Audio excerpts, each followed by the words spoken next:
Muchas gracias.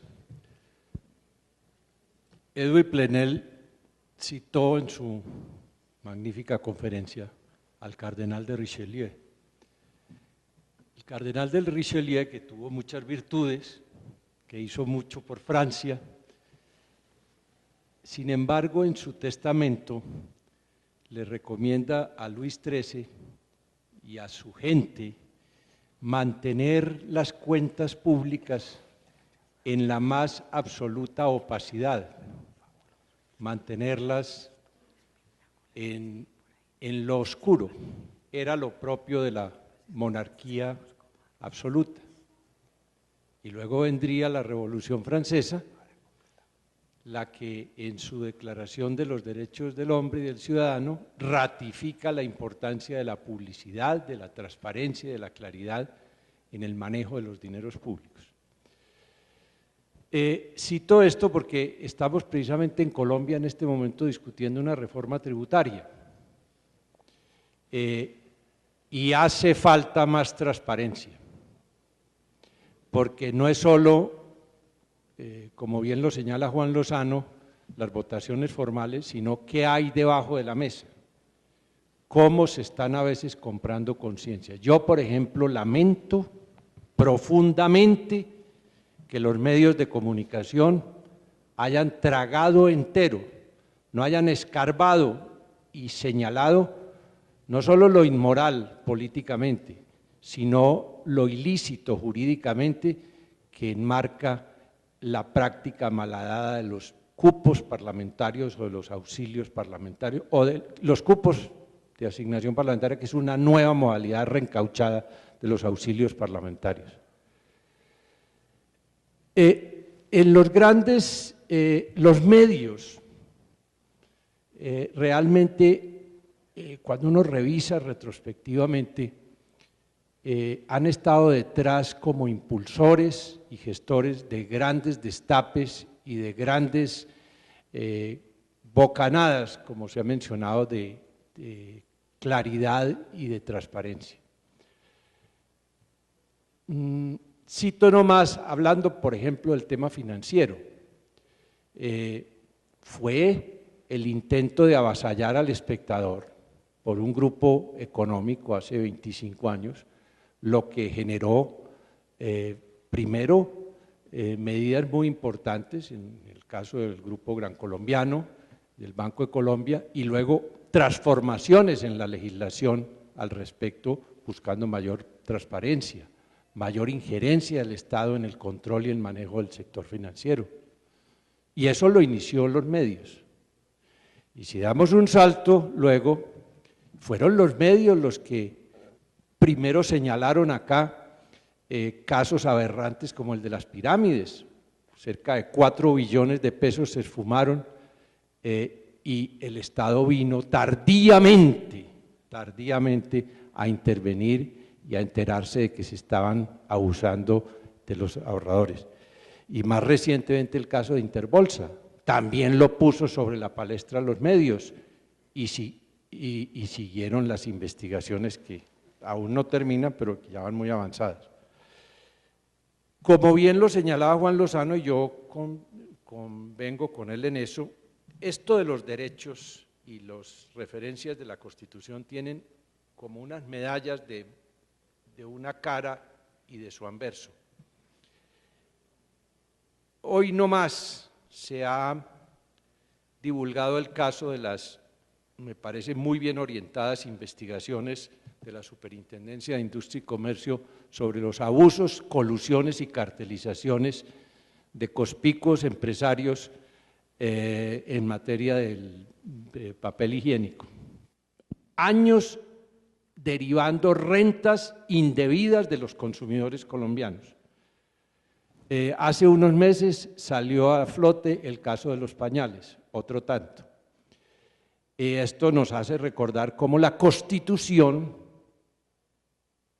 habla de que la libre competencia es no solo un deber de los empresarios, o sea, no coludirse, sino que es un derecho de los ciudadanos a que haya libre competencia, porque la libre competencia lleva siempre, exige siempre la transparencia y la claridad.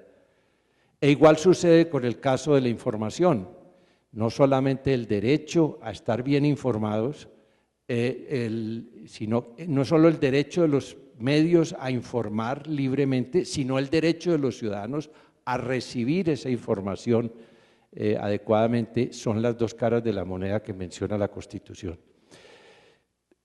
Los medios han jugado un papel muy importante, lo siguen jugando, han generado, por ejemplo, transformaciones jurídicas que yo quiero registrar acá,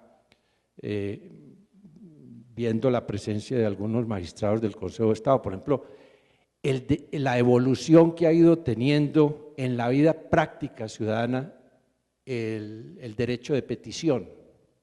El derecho de petición se está convirtiendo en un formidable instrumento de información, de recabar información, pero que también a través de ella le llegue a la ciudadanía una información de algo, de muchos temas que de otra manera permanecerían en la oscuridad. Igual, y con esto termino, Noemí. Veo que, y casi siempre con la espoleta inicial de la denuncia del medio, están cambiando muchos paradigmas en el mundo financiero. Por ejemplo, la sacrosanta reserva bancaria ya se está empezando a agrietar esa muralla inexpugnable. Ustedes revisan lo que está sucediendo en Suiza, en la Unión Europea, y cada vez hay más flancos que tiene que abrir casi que forzosamente los gobiernos, comenzando por el suizo, para que el derecho de la reserva bancaria no se vuelva como un obstáculo a la buena investigación y a la buena información. Acaban de ser sancionados por las autoridades de control de los Estados Unidos en las multas más espectaculares y astronómicas que nunca se le habían puesto a los grandes bancos, a los más conspicuos bancos, que suman 50 billones de dólares de multas. ¿Por qué? Por no haber informado a su clientela adecuadamente de los riesgos que estaban incurriendo cuando les vendían las famosas hipotecas contaminadas. Juan Camilo.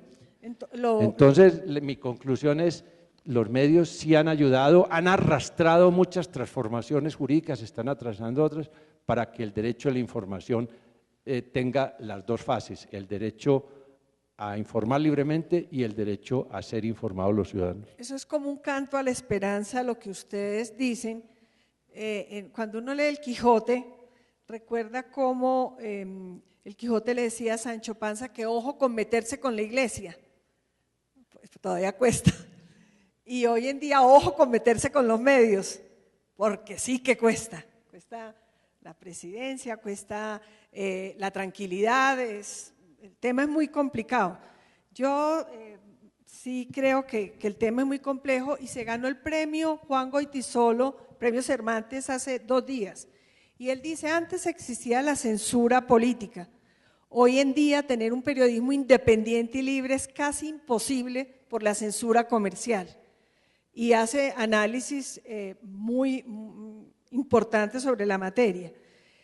Yo sí creo que la interdependencia entre el poder económico, el poder informativo, los favores, pues todas esas garantías que se dan hacen daño. Y no en Colombia, yo hablo del tema global, porque pues los medios hoy en día son globales y por eso a mí el esfuerzo del señor Plenel de crear un medio sin publicidad da mucha ilusión.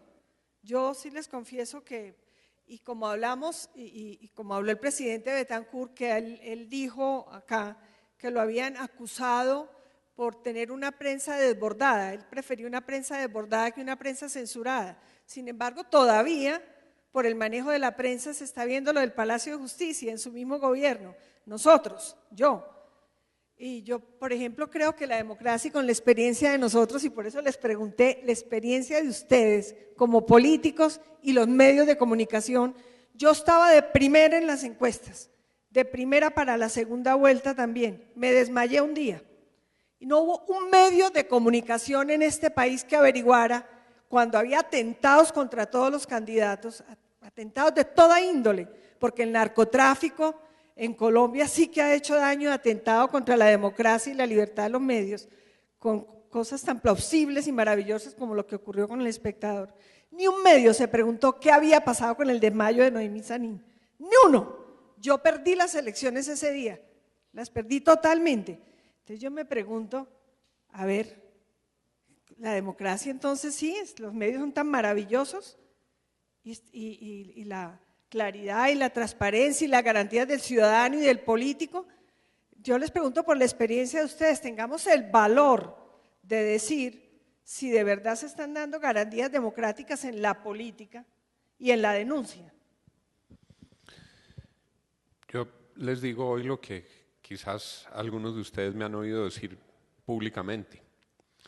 Yo sí sentí una campana que ponía muchas limitaciones a mis debates en el Congreso cuando dejé de ser el presidente del partido del gobierno y me convertí en un senador crítico del gobierno. Y yo sí vi con mucho dolor cómo debates muy importantes no se pudieron ni siquiera registrar porque tenían una postura distinta, para no hablar de la línea que seguían algunas personas significativas en el Congreso con el cubrimiento de los medios. Pongo solamente un ejemplo para no entrar en mucho detalle en primera persona que me avergüenza un poco. El debate sobre la sentencia de la Corte Internacional en la plenaria no se pudo hacer. Colombia perdió lo que perdió de mar y el Congreso de Colombia no lo pudo debatir.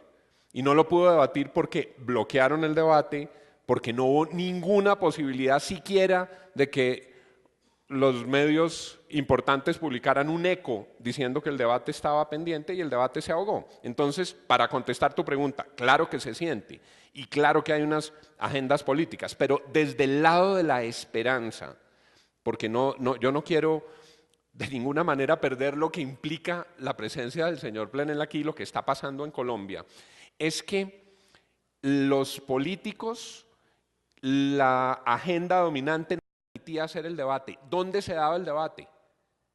En las redes sociales, en el Twitter, que posiblemente es insuficiente, que no tiene el efecto político, pero simultáneamente los medios saben que tienen un testigo en las redes. Los medios saben que si callan una verdad, las redes la gritan.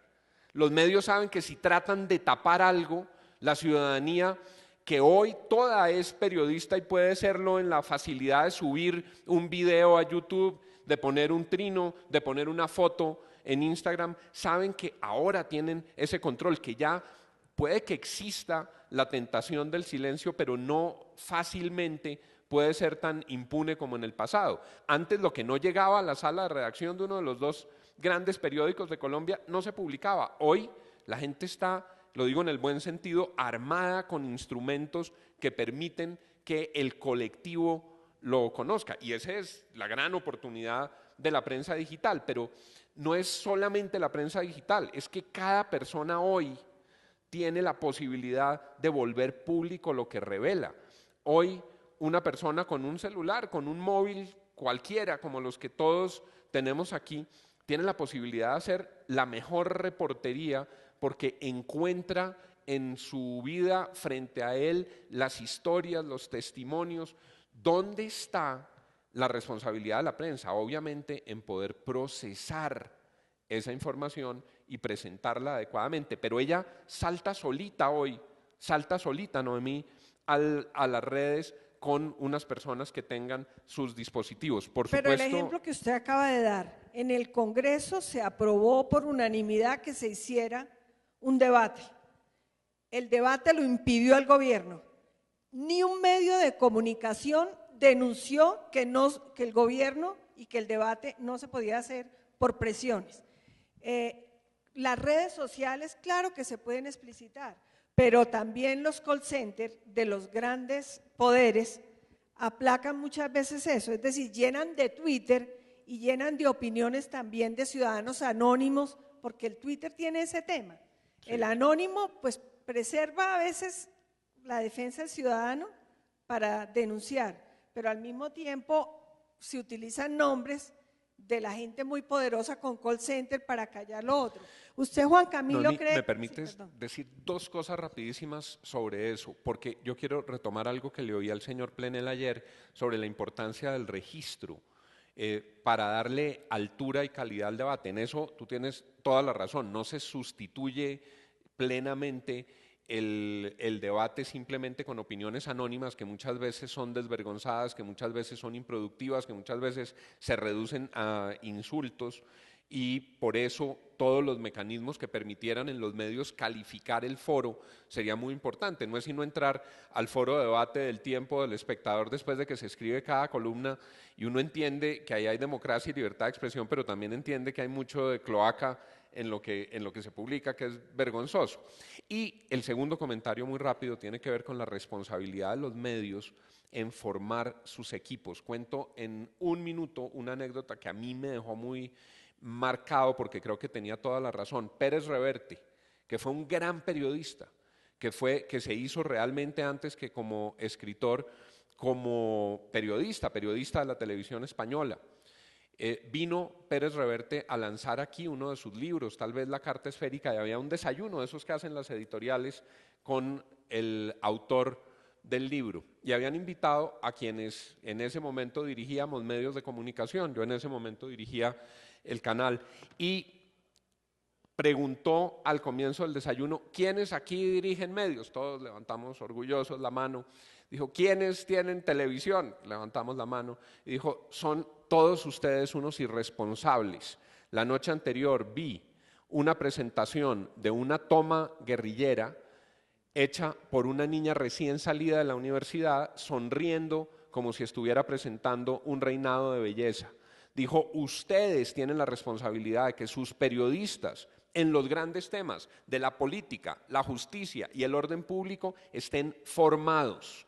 Ustedes tienen la responsabilidad de darle el contexto para que esta información no parezca la trivialización de la violencia. Ustedes, medios, son responsables de formar esos periodistas, porque sus mensajes finalmente tienen una gran importancia y una gran influencia en la sociedad. Para señalar cómo, Noemí, es una tarea que está pendiente, y particularmente en los campos de justicia, de política y de orden público, una conformación de una buena masa crítica de periodistas en los medios. Y es que muchas veces no ponen periodistas, sino que ponen mujeres muy hermosas o hombres muy seductores a leer sin que tengan una preparación ni una formación periodística previa. Y en Colombia eso es muy frecuente: muestre piernas e informe.